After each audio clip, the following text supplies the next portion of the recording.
नमस्कार। आज हम लोग बात करने वाले हैं W.B. यीट्स की एक बहुत ही पावरफुल कविता की। एक ऐसी कविता जो आज 100 साल बाद भी हमें हमारी दुनिया के बारे में सोचने पर मजबूर कर देती है। तो चलिए द सेकंड कमिंग की दुनिया में गहराई से उतरते हैं। ये जो लाइन है ना, चीजें बिखर जाती हैं, केंद्र टिक नहीं पाता, ये शायद मॉडर्न लिटरेचर की सबसे फेमस लाइंस में से एक है। और देखिए, सिर्फ ये एक लाइन ही काफी है ये माहौल बनाने के लिए कि हम एक ऐसी दुनिया में जा रहे हैं जो पूरी तरह बिखर रही है, जिसका फाउंडेशन ही हिल चुका है। तो सवाल ये है कि ये बिखराव कैसा है, ये पतन कैसा है। चलिए कविता की शुरुआती लाइन से ही समझते हैं कि यीट्स ने ये तस्वीर आखिर खींची कैसे है। कविता शुरू होती है एक बड़े ही अजीब से शब्द से, जायर। अब ये जायर क्या बला है? असल में ये एक घूमता हुआ एक स्पाइरल जैसा चक्र है। यीट्स का ये मानना था, आप जानते हैं, कि इतिहास कभी सीधी लाइन में नहीं चलता। नहीं, वो ऐसे ही घूमते हुए चक्रों में, इन जायर्स में ही आगे बढ़ता है। पर यहां एक पेंच है। बात सिर्फ जायरा की नहीं हो रही, बात हो रही है चौड़े होते जायरे की। यानी ये जो स्पाइरल है ये कंट्रोल से बाहर हो रहा है, फैलता ही जा रहा है। और बस यही है कविता का असली सार। सब कुछ कंट्रोल से बाहर है, कोई दिशा नहीं बची है। और कंट्रोल खोने का ये जो आइडिया है ना, ये अगले मेटाफर में, अगले रूपक में और भी ज्यादा साफ हो जाता है। और वो रूपक है बाज और बाजबान का। तो देखिए, यहां बाज कौन है? बाज है मानवता, हम लोग। और बाजबान वो है कंट्रोल, परंपरा, नैतिक अधिकार, जैसे धर्म या सरकार। और कविता क्या कह रही है कि बाज इतना इतना दूर उड़ गया है कि उसे अपने बाजबान की आवाज ही नहीं आ रही। मतलब हम इंसान अपने नैतिक केंद्र से इतने दूर निकल चुके हैं कि अब हमें सही गलत की आवाज सुनाई ही नहीं दे रही। तो सोचिए, जब ये कंट्रोल का सेंटर ही खत्म हो जाए तब क्या होता है दुनिया का। खैर, यीट्स के हिसाब से इसके जो नतीजे हैं वो बहुत ही भयानक है। नतीजे क्या हैं? बिल्कुल सीधे और डरावने। हर तरफ सिर्फ और सिर्फ अराजकता, खून से सनी लहरें उठ रही हैं। और जो मासूमियत है वो तो जैसे डूब ही चुकी है। यीट्स एक ऐसी दुनिया की तस्वीर हमारे सामने रख रहे हैं जहां कुछ भी सही सलामत नहीं बचा है। और मामला यही नहीं रुकता।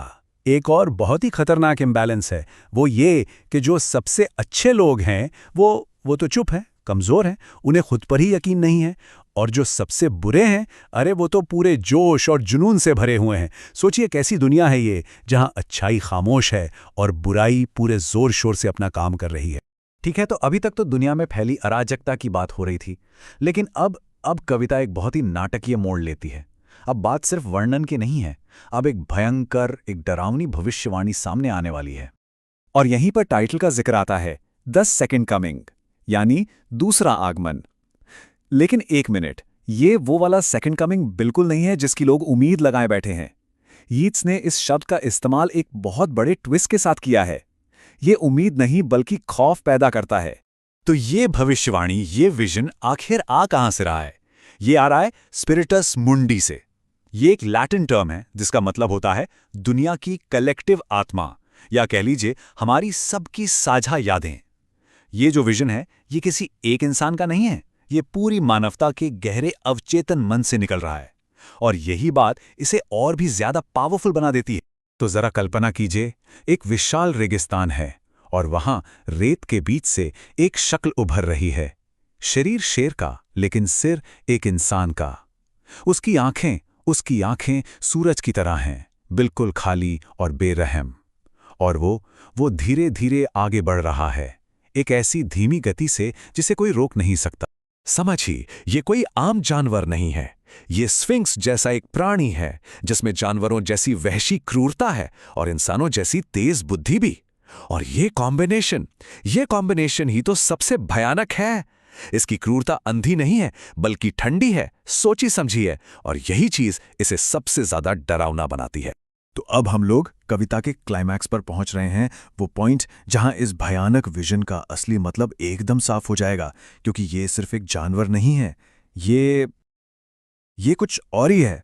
कविता में एक लाइन आती है, 20 सदियों की पथरीली नींद। अब ये 20 सदियां कौन सी हैं? ये पिछले 2000 साल हैं, यानी क्रिश्चियन एरा। यीट्स इसे एक पथरीली नींद कह रहे हैं, और वो ये भी कह रहे हैं कि ये नींद, ये 2000 साल का युग अब खत्म हो रहा है। और ये नींद किसी अच्छी सुबह में नहीं बल्कि एक बुरे सपने से टूट रही है। तो अब जरा फर्क देखिए। पहला आगमन क्या था? वो था ईसा मसीह का जन्म, जिसने दुनिया को 2000 साल की उम्मीद दी। और ये दूसरा आगमन, ये एक खुरदरे जानवर का जन्म है, जो एक नए वहशी और क्रूर युग की शुरुआत करेगा। एक तरफ एक हिलता हुआ पालना है और दूसरी तरफ एक भयानक सपना। और कविता खत्म होती है एक ऐसे सवाल पर जो रोंगटे खड़े कर दे। वो जानवर कहाँ जा रहा है? बैतलहम की ओर। वही बैतलहम जो ईसा मसीह के जन्म का प्रतीक है, अब एक राक्षस के जन्म का गवाह बनने वाला है। और ये सवाल बस हवा में छोड़ दिया गया है, बिना किसी जवाब के। और यही बात इसे और भी ज्यादा डरावना बनाती है। तो कुल मिलाकर इस पूरी कविता का मतलब क्या निकलता है?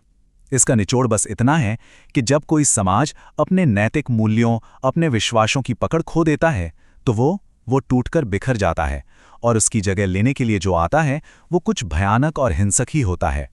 और आखिर में ये कविता हमें एक बहुत बड़े सवाल के साथ छोड़ जाती है। सोचिए, यीट्स ने ये सब 100 साल पहले लिखा था, लेकिन ऐसा लगता है जैसे ये आज की ही बात हो। तो क्या आज भी हम सब एक चौड़े होते दायरे में जी रहे हैं? क्या हमारा अपना सेंटर, हमारा अपना नैतिक केंद्र भी बिखर रहा है? और सबसे बड़ा सवाल, आज हमारी दुनिया में कौन सा नया युग जन्म ले रहा है? ये एक ऐसा सवाल है जिस पर हम सबको सोचना ही चाहिए।